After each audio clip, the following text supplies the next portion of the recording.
오늘도 주님 은혜 가운데 평안하셨습니까?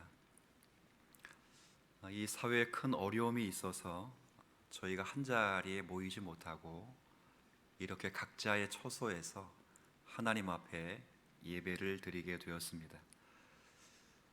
이럴 때일수록 우리 성도님들께서는 각자의 처소에서 신령과 진정으로 하나님 앞에 예배를 드리셔야겠습니다. 하나님을 더욱 소망하면서 신뢰의 끈을 놓지 말아야 하겠습니다. 다시 모일 것을 소망하면서 복원과 그리고 우리의 신앙을 위해서 애를 쓰셔야 하겠습니다. 그럴 때 모든 곳에 계시는 성령 하나님께서 우리와 함께 영광을 받으시고 또 우리의 마음에 위로와 은혜를 더해 주실 줄로 믿습니다.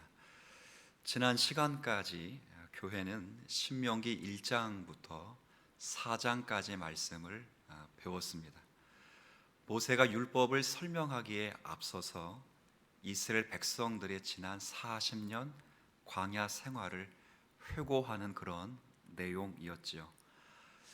이것을 왜 회고했을까? 그럴 때는 아마도 새로운 백성들로 하여금 가나안 땅에 들어가서는 지난 40년의 실패 역사를 반복하지 말아라 하는 그런 마음으로 아마 지난 40년의 광야 생활을 회고했을 것입니다. 배우도록 하기 위해서입니다. 역사를 통해 배우는 것은 굉장히 중요합니다. 마르크스라는 한 사람이 역사와 관련해서 이런 말을 한 적이 있습니다. 역사는 반복한다. 한 번은 비극으로 그리고 다음은 희극으로 라는 표현을 썼습니다. 이게 무슨 말이냐면 실패한 역사, 처참한 역사를 겪어도 배우지 못하면 비슷한 역사, 사건이 반복될 때 그때는 희극, 그러니까 우스꽝스러운 상황이 벌어지고 말 것이다 라는 말입니다.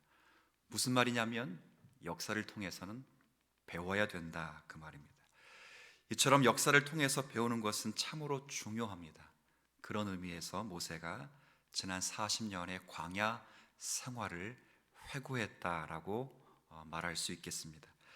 그리고 오늘 배우게 될 신명기 5장 이후부터는 율법의 내용에 대한 본격적인 가르침입니다. 먼저 주어지는 것은 율법의 핵 가르침을 요약한 10계명이 먼저 주어지는데 이 10계명은 율법을 요약한 것입니다. 율법의 내용은 대단히 방대합니다. 그러나 그 방대한 내용을 요약한 것이 바로 10계명입니다. 말 그대로 10가지 계명입니다. 그래서 율법의 가르침을 배우기 전에 먼저 10계명을 통해서 율법의 뼈대와 핵심을 이해할 수 있다면 다른 율법들에 대해서도 이해되기 쉽기 때문에 먼저 10계명을 설명하고 있습니다. 그래서 오늘은 10계명의 주된 목적이 무엇인가 하는 것과 그리고 10계명이 주로 교훈하는 바가 무엇인가 하는 사실을 대략적으로 좀 설명드리려고 합니다. 오늘 우리도 이 말씀으로 배우는 시간을 좀 갖도록 하겠습니다. 먼저 10계명이 목적하는 바가 과연 무엇일까 하는 것을 먼저 생각해 보려고 합니다. 10계명은 무엇을 목적으로 우리에게 주신 것일까 하는 것입니다.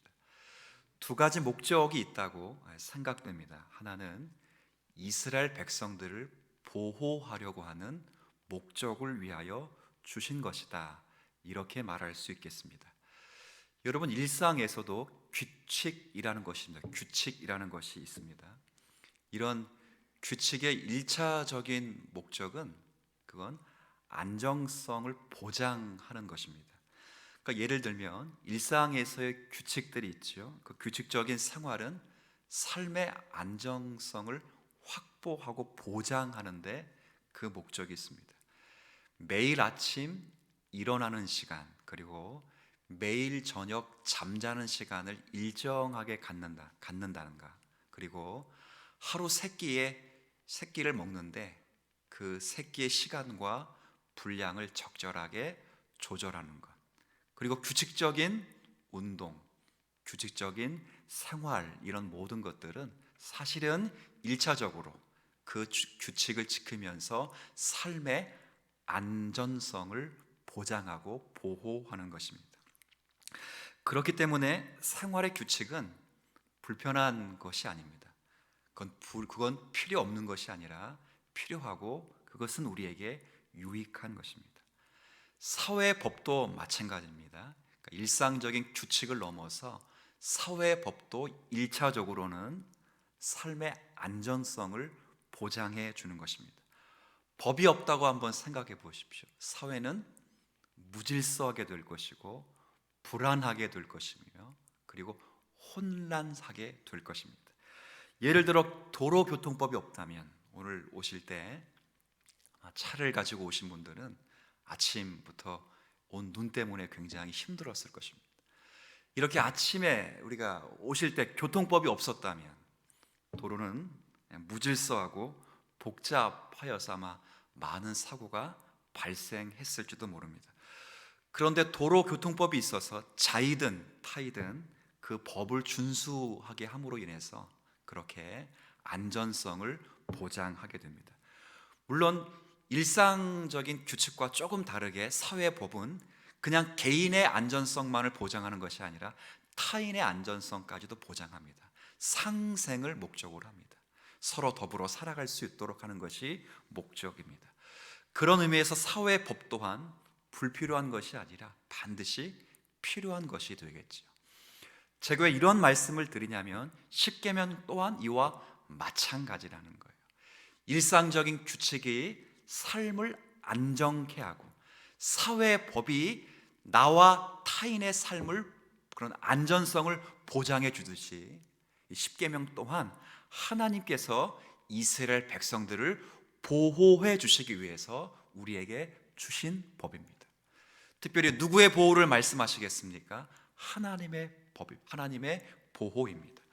계명을 지키며 살아갈 때 하나님께서는 한량없는 은혜를 베풀어 주십니다. 우리 신명기 7장 말씀 제가 읽어 드릴 텐데요, 6절부터 11절까지 말씀입니다.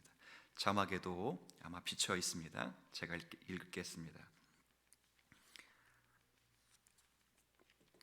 너는 여호와 내 하나님의 성민이라, 거룩한 민족이라, 백성이라, 그런 의미죠. 내 하나님 여호와께서 지상 만민 중에서 너를 자기 기업의 백성으로 선택하셨나니, 여호와께서 너희를 기뻐하시고 너희를 택하심은 너희가 다른 민족보다 수요가 많기 때문이 아니니라. 너희는 오히려 모든 민족 중에 가장 적으니라. 여호와께서 다만 너희를 사랑하심으로 말미암아, 또는 너희 조상들에게 하신 맹세를 지키려 하심으로 말미암아 자기의 권능의 손으로 너희를 인도하여 내시되, 너희를 그종 되었던 집에서 애굽 땅 바로의 손에서 속량하셨나니, 그런즉 너는 알라. 오직 내 하나님 여호와는 하나님이시요 신실하신 하나님이시라. 그를 사랑하고 그의 계명을 지키는 자에게는, 자 보세요, 천대까지 그의 언약을 이행하시며 인애를 베푸시되, 그를 미워하는 자에게는 당장에 보응하여 멸하시나니, 여호와는 자기를 미워하는 자에게 지체하지 아니하시고 당장에 그에게 보응하시느니라. 그런즉 너는 오늘 내가 내게 명하는 명령과 규례와 법도를 지켜 행할지니라. 아멘. 그리고 12절부터는 너희가 이 법도를 듣고 지켜 행하면 하나님의 이러이러한 보호하심이 있으리라 라고 말씀하시는 그런 내용입니다. 천대까지 영원히랍니다. 영원히 은혜를 베푸십니다. 예정하신 복을 우리에게 허락하시고, 기도 가운데 만나 주시고, 말씀 중에 힘을 주시며, 삶 가운데 평강을 주십니다. 십계명을 지킬 때, 십계명을 잘 준수할 때 하나님께서 당신의 백성을 보호하시겠다 약속하십니다. 그런데 그 보호 가운데 가장 은혜롭고 가장 중요한 보호는 신분에 대한 보호입니다. 이 말은 이스라엘 백성들이 어떠한 사람인가를 잊지 않도록 하는 보호입니다. 그들이 십계명을 잘 지킬 때 이미 나온 애굽 사람의 삶에 돌아갈 필요가 없고, 그리고 장차 들어가게 될 가나안 땅 사람들의 삶에 젖어드는 것을 방지하고 보호하는 그런 법이기도 합니다. 십계명을 잘 지키면 애굽 사람과도 구별되고, 그리고 가나안 사람과도 구별되는 이스라엘 백성들만의 정체성을 갖는, 그래서 그들의 신분을 보호해 주는 법이 바로 십계명입니다. 첫 번째, 제가 여러분에게 말씀하는 것은 십계명은 이스라엘 백성들을 보호하기 위해 주신 법이라, 이걸 잊지 않으셔야 됩니다. 두 번째는, 십계명을 주신 이유는 이스라엘 백성들을 선전하는 목적을 가지고 있습니다. 이게 무슨 말이냐면, 십계명은 이스라엘이 하나님의 백성이라는 것을 가장 완벽하게 보여주는 그런 규례입니다. 조금 설명을 더하기 위해서 성경 한 구절을 읽겠습니다. 4장인데요, 4장 6절 말씀입니다. 제가 좀 읽어 드릴게요. 4장 6절. 너희는 지켜 행하라. 이것이 여러 민족 앞에서 너희의 지혜요 너희의 지식이라. 그들이 이 모든 규례를 듣고 이르기를, 이 큰 나라 사람은 과연 지혜와 지식이 있는 백성이로다 하리라. 아멘. 무슨 말씀이냐면, 열방, 이 이스라엘 백성들을 보고 놀란다라는 표현입니다. 놀라면서 정말 저 나라는 큰 나라다라고 칭송을 한다, 그 이야기입니다. 열방이 보기에 이스라엘이 정말 큰 나라로 비친 까닭이 무엇인가 할 때, 오늘 제가 조금 전에 읽어드렸던 6절의 말씀입니다. 정말 저 나라가 큰 나라가 된 것은 그들의 영토가 광활하다거나 이스라엘의 군사력이 다른 민족보다 강하기 때문이 아닙니다. 저 민족이 정말 크다라고 일컬어지는 것은, 그렇게 많은 사람들에게 인정을 받는 것은 어디까지나 본문에 표현된 대로 참된 지혜와 지식에 근원된 하나님의 말씀이 저들 가운데 있기 때문입니다. 저들이 정말 큰 나라라고 칭송되는 것은 그 말씀의 근원 되신 여호와 하나님께서 저들과 함께 하시기 때문입니다. 그러니까 십계명을 잘 지키면 하나님께서 이스라엘 백성들의 삶과 그들의 신앙의 정체성과 그들의 신분을 보호해 줄 뿐 아니라, 그 계명을 잘 지키면 계명을 지키는 자들을 하나님의 사람으로 사람들이 인정을 해 준다는 거예요. 이 시점에서 조금 더 전으로 가면 아브라함이라는 사람이 있었습니다. 우리가 아브라함을 믿음의 조상이라고 부르고 있죠. 그가 가나안 땅에, 약속의 땅에 들어가 살 때, 그 가나안 땅에 살면서 그의 아내가 향년 127세의 나이로 죽음을 맞게 되었습니다. 얼마나 아브라함이 안타까워하고 슬퍼했습니까? 그러나 그 당시만 해도 아브라함은 그 땅에 이방인이요 나그네와 같은 사람이어서 약속을 유업으로 받았지만 그 땅에 소유권이 없었습니다. 묘실 하나가 변변치 못해서 헷 족속이라는 족속을 찾아가서 아내를 위하여 땅을 좀 달라고 부탁을 드렸습니다. 그러나 그 부탁을 드릴 때 헷 족속이 그렇게 아브라함에게 환대했던 사건을 우리가 잘 압니다. 뭐라고 했죠? 당신은 하나님이 세우신 지도자입니다. 오늘 읽었던 4장 6절의 말씀으로 하면 당신은 정말 큰 사람입니다. 아브라함이 뭘 커요? 사랑하는 아내를 잃고 이제 남은 건 달랑 이삭밖에 없어요. 둘밖에 없다고요. 둘밖에 없는데 가나안 땅 핵 족속이 수만 명, 수십만 명을 이룬 그 족속의 족장이 당신은 정말 큰 사람입니다 라고 말해요. 그리고 그를 칭찬한다고요. 무엇 때문에 그를 그렇게 칭찬했을까요? 인구가 많아서요? 아니, 둘밖에 없어요. 군사력이 막강해서요? 아니요. 바로 참된 생명 되시고 참된 복 되신 여호와 하나님을 아는 백성으로 서 있고, 그 당시 어느 누구도 하나님 말씀을 몰랐는데, 어느 누구도 하나님 사역에 대해서 무지했는데, 그러나 하나님 말씀을 아는 자로서, 하나님의 사역을 이해한 자로서 창조주 하나님을, 구원주 하나님을 말과 행동을 통해서 그 나라 백성들에게 보이는 삶을 살 때 그 말씀을 지키고 사는 아브라함을 보면서 당신은 큰 사람입니다 라고 칭송한 거예요. 칭송. 제가 우리 사랑하는 성도들에게 좀 드리고 싶어요. 이런 말씀 드리고 싶어요. 전도, 우리 교회 참 좋은 교회야, 우리 목사님 참 좋은 목사님이야, 우리 교회의 역사가 참 유구해, 그럴 필요 없어요. 여러분, 한 개인들이 십계명, 하나님 말씀 잘 지키면 하나님이 우리가 큰 사람이 되었담을 이 땅에 반드시 선전해 주실 것으로 믿고 계명 지키며 살아가는 우리 저와 여러분 되기를 주의 이름으로 축원을 드리겠습니다. 정말 중요한 거예요.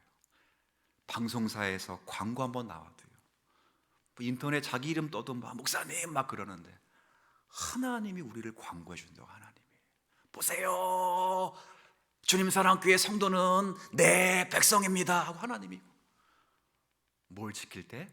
하나님 말씀 계명 지키며 살아갈 때, 하나님 십계명을 지키면 하나님 백성들이 보호를 받습니다. 영적으로 보호받고 우리의 신분의 정체성을 보호받습니다. 하나님의 백성들이 십계명을 지키면 하나님이 우리를 선전해 주셔서 우리가 하나님의 자녀된 것을 이 세상에 드러내실 것입니다. 얼마나 감사합니까? 그러니 물어볼게요. 십계명을 지켜야 됩니까? 지키지 않아도 됩니까? 지켜야 돼요. 반드시 지켜야 되는 거예요. 자, 그럼 두 번째, 지킬 때 어떤 마음을 가지고 지켜야 되는가? 십계명이 주로 교훈하는 바가 무엇인가를 좀 이제 생각하려고 합니다. 십계명이 주로 교훈하는 바는 두 가지입니다. 두 가지. 하나는 하나님께서, 하나님은 누구신가 하는 거예요. 하나님 누구신가? 바꿔 좀 설명하면 하나님은 우리를 위해서 무엇을 하셨는가 하는 것. 두 번째는 십계명을 받는, 그러니까 율법을 받는 이스라엘은 누구인가? 즉 이스라엘은 하나님 앞에 어떤 의무를 가지고 있는가? 이 두 가지. 하나는 계명을 주시는 하나님이 누구신가 하는 거고요, 하나는 계명을 받는 이스라엘은 누구인가. 다시요, 하나는 계명을 주시는 하나님이 무슨 의무를 행하셨는가. 다른 하나는 계명을 받는 이스라엘이 이제 무슨 의무를 행해야 되는가. 이 두 가지예요. 두 가지. 십계명이 주로 교훈하는 게 바로 두 가지예요. 두 가지. 오늘은 첫 번째 한 가지를 살펴볼 거예요. 6절의 말씀을 통해서 하나님은 누구신가, 혹은 하나님이 계명을 주시면서 우리에게 어떤 일을 하셨는가, 이 한 가지를 살펴보고, 다음 주에는 7절부터 21절을 통해서 계명을 받는 이스라엘은 누구인가, 계명을 받는 이스라엘은 하나님 앞에 어떤 의무를 행해야 되는가. 중요한 건 이스라엘이 행할 의무는 하나님이 행하셨던 의무에 종속된다, 그 말이에요. 우리가 행할 수 있는 의무는 하나님의 행하신 일이 있기 때문에 행할 수 있다는 거예요. 우리의 행함이 썩어지지 아니하고 우리의 행함이 복되고 그 계명을 지키며 하나님 우리를 지키시고 보호하시고 우리의 정체성을 선전하신 이유는 하나님의 행하심이 완전하시기 때문에 또 그래요. 그래서 하나님이 행하신 일이 무엇인가를 오늘 우리가 배울 때 여기에서 참된 위로가 있고 은혜가 있었으면 좋겠습니다. 6절의 말씀을 보니까 제가 이제 잠깐 앞에 보이나요? 네. 한번 같이 한번 읽어주시겠어요? 시작. 나는 너를 애굽 땅 종되었던 인도하여 낸 내 하나님 여호와라. 6절을 이제 다시 읽었어요. 다시 읽었는데 파란 글씨에다가 밑줄을 좀 구별해서 그어놨습니다. 하나님께서 행하신 의무를 이렇게 세 가지로 표현해 두었습니다. 이 말씀을 잘 보면 이스라엘 백성들이 하나님께 의무를 행해야 되는 것은 하나님과 이스라엘 백성 사이에 끊을 수 없는 관계가 형성되었기 때문이다라고 말할 수 있겠습니다. 먼저 세 가지 관계가 있는데 오늘 이 세 가지를 좀 설명드리려고 합니다. 첫 번째, 하나님과 이스라엘 백성들의 관계는 나와 너의 관계로 설명됩니다. 오늘 읽었던 6절의 말씀, 나는 너를 애굽 땅에서라고 표현했습니다. 나는 너를 애굽 땅에서. 하나님은 이스라엘 백성들에 대해서 나가 되셔요. 말하시는 분이 나는 너를 이렇게 했으니까 나가 되시고, 이스라엘 백성들은 하나님 앞에서 그럼 누가 되겠어요? 너가 되겠죠. 너가 되는 거예요. 이스라엘 백성들은 하나님께 너가 됩니다. 그런데 이 나와 너라는 표현을 잘 주목해 보면 이 표현은 어떤 관계에서 쓰임을 받느냐 그러면 가장 가까운 관계에서 쓰여지는 표현입니다. 그러니까 바꿔 말하면 대화의 대상에서 쓰여지는 표현이 나와 너라는 표현입니다. 대화를 벗어난 상대에선 이런 표현이 쓰이지 않아요. 저들 그러면 저들은 여기 없어요. 그리고 저와 여러분 그러면 조금 멀어요. 일대 다수예요, 다수. 근데 나와 너 그러면 일단 딱 단 둘이서 가장 가깝고 긴밀한 관계를 형성해 놓으신 관계 속에서 하나님이 이 계명을 주신다는 거예요. 얼마나 감사한 말씀입니까? 이스라엘 백성들이 하나님과 대화할 수 있는 상대가 됐다는 것, 하나님과 교제할 수 있다는 상대가 됐다는 것, 만왕의 왕이시며 창조의 주 되시고 구원의 왕이신 하나님이 우리에게 너라는 표현을 쓰실 수 있다는 것, 얼마나 감사해요. 그 하나님 우리에게 십계명을 주신다는 것, 그건 십계명을 지켜서 복받으라고 주시는 것이 아니라 바로 하나님의 은혜를 알게 하기 위해서 주시는 것 아니겠어요? 첫 번째 살피는 건 나와 너의 관계에 있다는 것을 좀 생각하셔야 됩니다. 두 번째 관계는, 하나님과 이스라엘 관계는 구원의 관계라 하는 것을 조금 생각하셔야 됩니다. 우리가 읽었던 말씀에 보면 하나님은 이스라엘 백성들에게 이렇게 말했죠. 애굽 땅 종 되었던 집에서 인도하여 낸이라고 했어요. 그러니까 이 표현은 사실 어떤 면에서 십계명보다 굉장히 중요한 말씀이기도 합니다. 어떤 의미에서 중요하냐면 십계명을 잘 지키면 하나님께서 이스라엘 백성들을 인도해 내겠다라는 게 아니에요. 아까 뭐라고 되어 있죠? 애굽 땅 종 되었던 곳에서 너희를 인도하여 낸. 구원의 관계가 이미 형성된 관계예요. 바꿔 설명하면 십계명을 잘 지키면 너희들에게 복 주겠다, 이게 아니에요.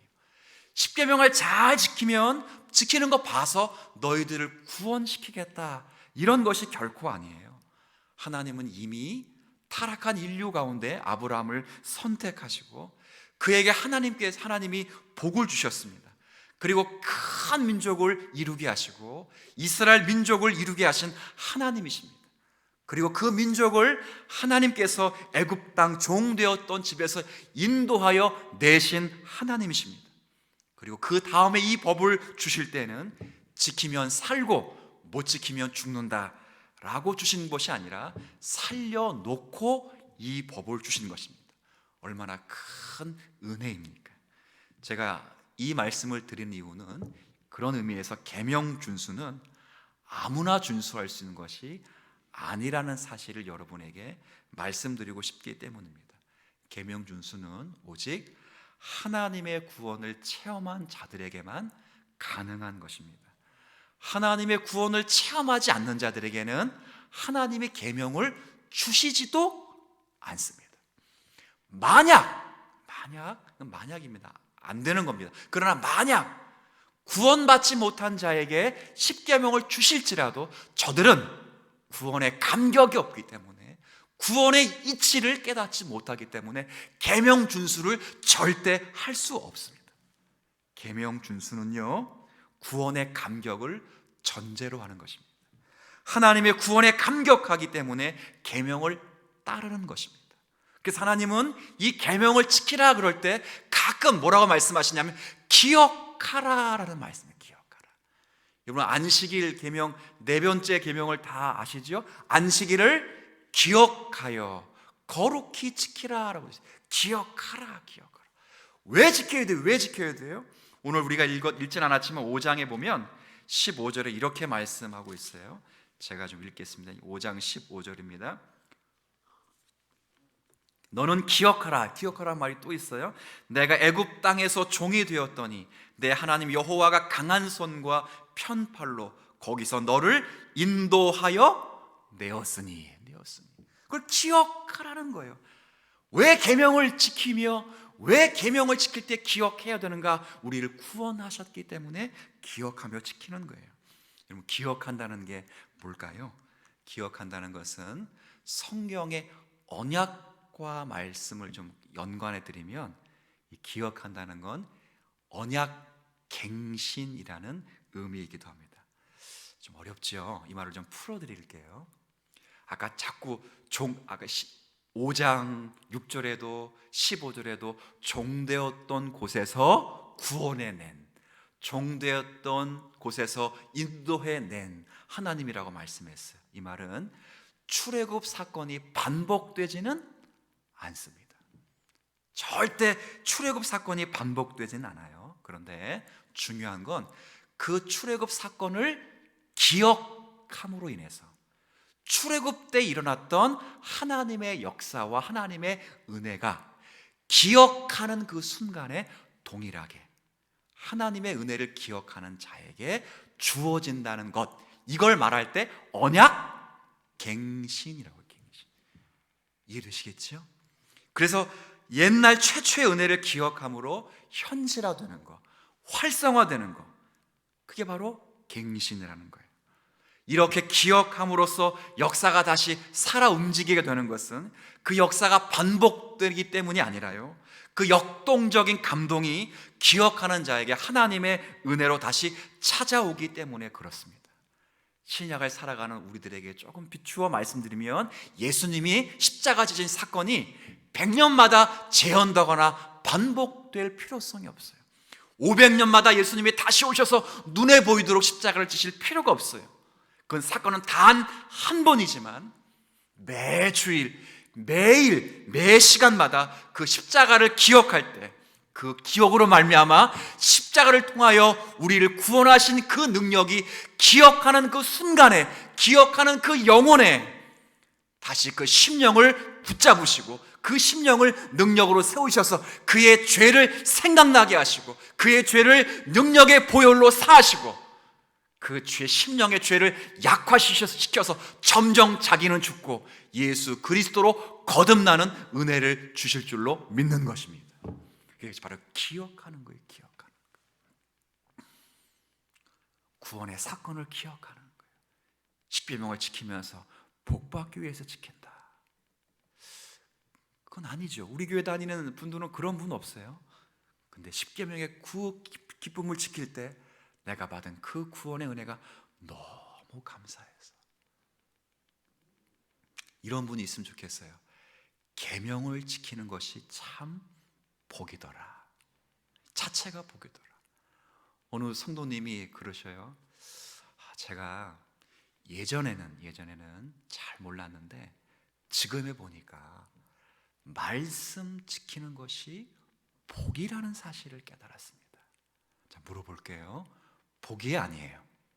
복이 오늘 말씀, 아무에게나 이 말씀을 지키라고 말하지도 않고, 설령 하나님이 말씀하셨더라도 구원받지 못한 자, 구원의 감격을 체험하고 경험하지 못한 자는 하나님의 말씀을 지킬 수가 없어요. 그래서 십계명을 지킬 때 구원의 관계 속에서 우리에게 십계명을 지키라고 말씀하신 것은 하나님께서 주신 그 구원의 기쁨이 얼마나 큰지를 깨닫고 그 구원의 기쁨에 감사하는 마음으로 이 계명을 지키라라고 말씀하시는 내용입니다. 셋째로, 이스라엘 백성에 대한 하나님의 관계는 내 하나님 여호와의 관계입니다. 제가 한 주간 살면서 개인적으로 정말 큰 은혜를 누렸던 부분이 바로 이 부분이기도 합니다. 하나님은 물질이 아니셔요. 분명 하나님은 저희와 같은 인간도 아니시고, 그렇다고 해서 죄 짓지 않는 천사와 같은 분도 아니십니다. 물질, 인간, 천사, 이 모든 것들은 사실 피조물에 불과합니다. 아무리 인간이 하나님의 형상으로 창조되었을지라도, 아무리 인간과 천사가 영적인 존재일지라도, 아무리 인간이 만물의 피조물 중에 가장 우위된 위치를 점했을지라도 결국 하나님 앞에서는 다 피조물에 불과해요. 간격이 너무 커요. 너무 커요. 하나님은 영적인 분이시며, 하나님은 영이시며, 초월자이시며, 절대자이시며, 창조주가 되셔요. 간격이 있어요. 비교할 수 없어요. 그런데 그 하나님이 이스라엘 백성들과 관계하시는데 어떻게 관계하시냐면 나의 하나님으로 라고 관계해요. 나의 하나님. 하나님은 이스라엘 백성들에게 네 하나님으로 찾아오신다. 얼마나 감사합니까? 초월자 되신 하나님이 이스라엘 백성들에게 내 제자가 되시고, 그렇지 않아요? 절대자 하나님이 이스라엘 백성들에게 채울자가 되시고, 창조자 하나님이 우리에게 인도자 되시는 하나님이 되셔요. 너의 하나님이라 말씀하신 하나님은 먼 하나님이 아니라 가까이 계신 하나님이고, 저기에 계시는 하나님이 아니라 여기에 계시는 하나님이 되시며, 숨겨진 하나님이 아니라 알려지신 하나님으로 우리와 함께하고 계셔요. 하나님은 이스라엘 백성들에게 내 하나님으로 언제나 공급자와 보호자와 섭리자가 되십니다. 이 얼마나 감사한 일입니까? 초월자 되신 하나님께서 우리 안에 계신다, 우리와 함께 하신다, 하나님이 함께 하심이 내 속에 역사된다. 이게 얼마나 우리에게 감사한 일입니까? 지난주 한 주 묵상하다가, 이건 제 개인적으로 힘을 낸 부분입니다. 새벽 예배도 이번 주 한번 말씀드린 적이 있는 것으로 압니다. 코로나19가 이렇게 확산되면서 지금 제 3차 유행 앞에 지금은 대유행이라는 말을 또 매스컴에서 쓰기 시작했습니다. 정말 대유행이 찾아왔어요. 사회적 거리 단계가 격상되어서 2.5단계가 되면서 정말 많은 부분에 불편함을 감수하면서 저희들이 살아가고 있습니다.